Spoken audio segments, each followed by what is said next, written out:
All right, so the first thing I want to talk about is dictionaries in Python. Now, dictionaries in Python work kind of similarly to dictionaries in real life, right? So if you were to look up a word in the dictionary, say the word code, then you might find the definition as something along the lines of program instructions for the computer. And dictionaries are really useful because they allow us to group together and tag related pieces of information. The way I like to think about dictionaries is in the form of a table. Every dictionary has two parts to it. On the left-hand side is the key, and that is the equivalent of the word in the dictionary. And then it's also got an associated value. That would be the equivalent of the actual definition of the word. Now, let's say that we took this very simple table of definitions of programming words that we've come across so far, and we go ahead and we try to convert it into a dictionary. How would we do that? Let me firstly drop the last two rows, and let's just start with the first one. The first thing we want to do is we want to create a dictionary. And to do that in Python, this is what the syntax looks like. We have a set of curly braces, and everything that's inside the curly brace is the content of our dictionary.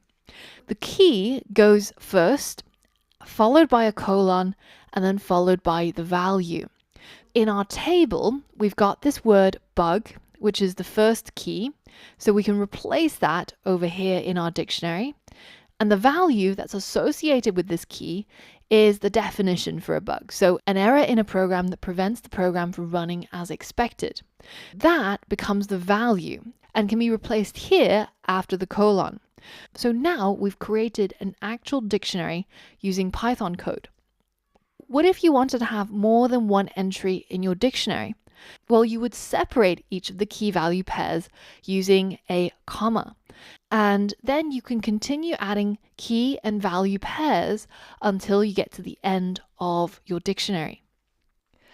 All right, let's take a look at dictionaries in action. If you head over to the day 9 start code file and go ahead and fork your own copy to work alongside me, then you can see that in here I've already added the dictionary that we were defining earlier on, and I've stored it inside a variable called programming dictionary. Now currently I've only got two entries in this dictionary, the definition for bug and the definition for function. Now the first thing I want to highlight is when you create a dictionary that has more than one element, such as in this case, then you want to take care to format it properly so that it's more easily readable.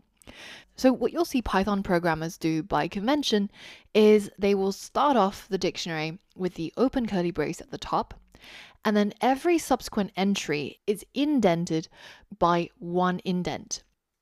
And then at the very end of that entry, there's a comma, and then we hit enter so that the next item goes on to the next line.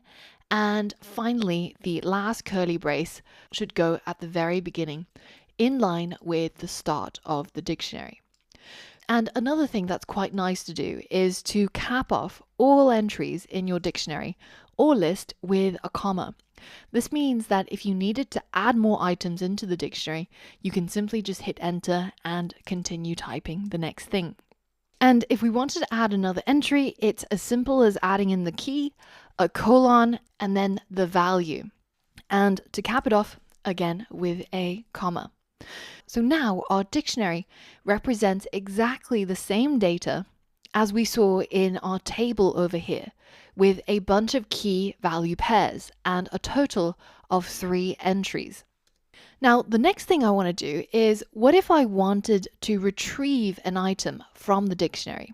Because we know that if we had a list, what we would do is we would use a set of square brackets, and then we would give the index of the item that we wanted.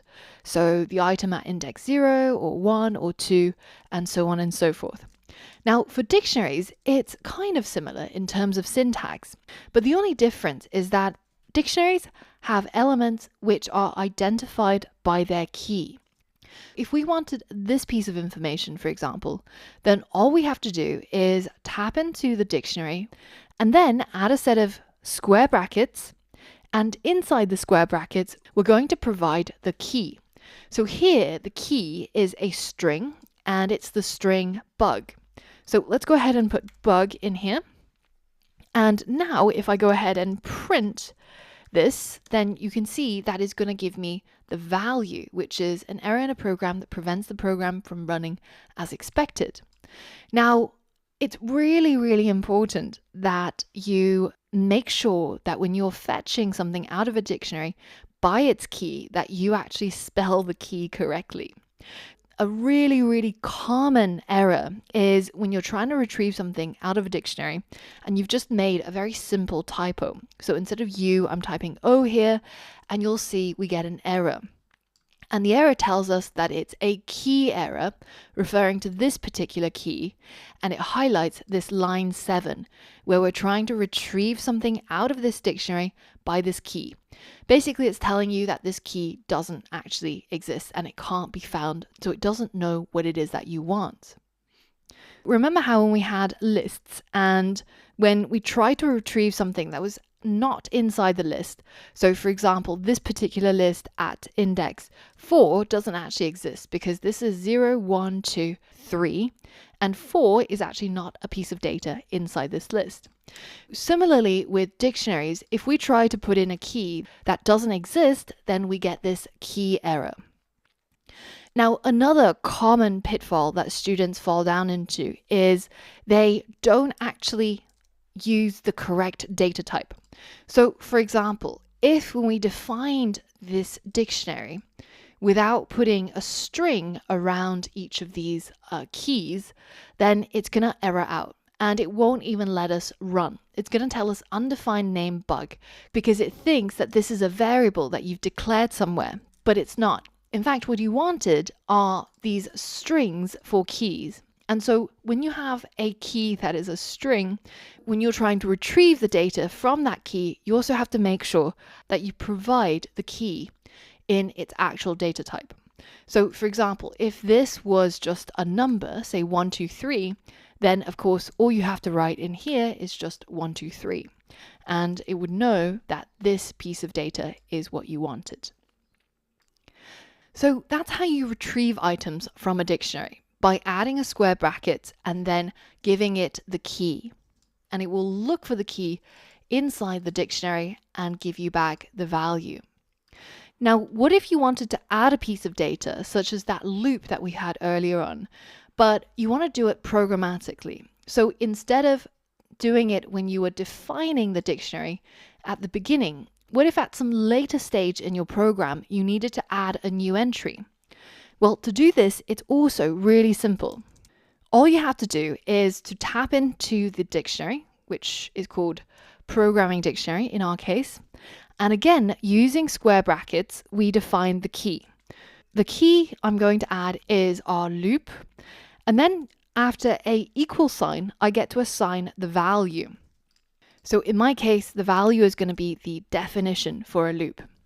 And now when this line of code is executed and we go ahead and just print the programming dictionary after this has happened, then we'll see that it's actually different from what we had before. So let's hit run. And you can see that previously we had a programming dictionary that had only 2 items, bug and function. And after this line 10, where we print our programming dictionary again, you can see it's now got 3 items, bug, function, and loop. Now, very often when you're writing code, it can be really helpful to start out with an empty dictionary. Just as you saw previously, you could create an empty list by simply having a set of square brackets with nothing inside. You can also create an empty dictionary by simply creating a set of curly braces with nothing inside.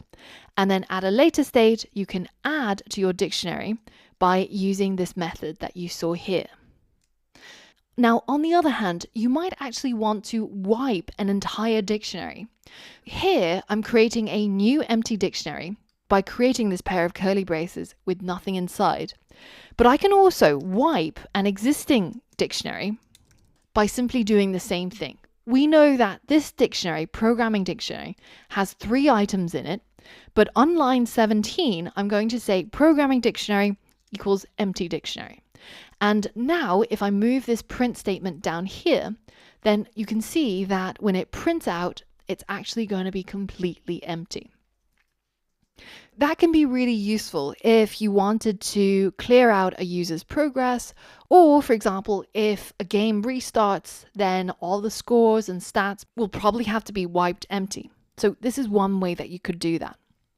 Now, this method of tapping into a dictionary, using the key to fetch the relevant item from it, and then doing something with it, goes beyond just adding.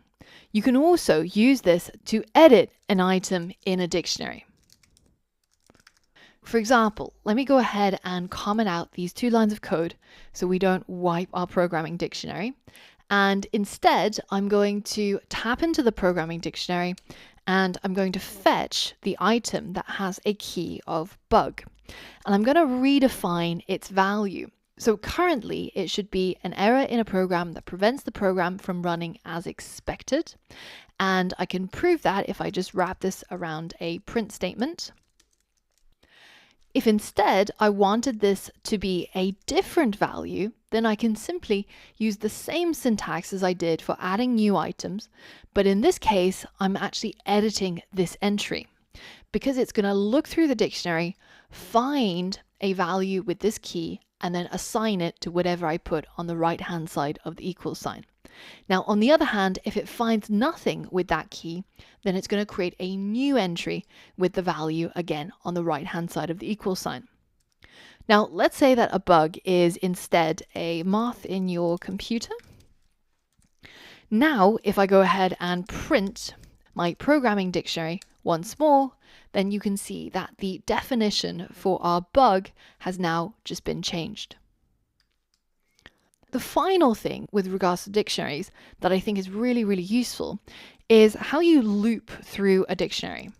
And using your knowledge from lists, you might think that to loop through a dictionary, you would, let's say we're using a for loop, and we say for thing in programming dictionary, let's go ahead and print this thing each time.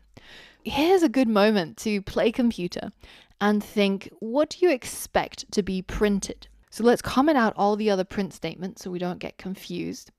And when I click run, what do you think will be printed? All right, is that what you expected? Because it certainly wasn't what I expected when I first learned Python. I thought it would give me each of the items in the dictionary with its key and its value. But instead, this code actually just gives you the keys. Now, of course, once you do have access to the key, instead of thing, I should actually really say for key in programming dictionary. If I wanted to print the key, then of course I could just write print key. But if I wanted to get hold of the value, I could equally just as easily tap into my dictionary, use the square brackets, and pass in that key. So now when I hit run, you can see it's giving me first the key from this line, and then secondly, the value based on this line. I'm using that retrieval code in order to get the value. Of course, remember that you can get access to all the code that I'm writing here by looking at the end code of the day that you'll find on the course resources list. And if you want to, have a quick review of everything that we've gone through so far, because a lot of this knowledge is going to be tested in the next lesson, where we do a coding exercise that will really solidify everything you've learned in this lesson so far. So for all of that and more, I'll see you on the next lesson.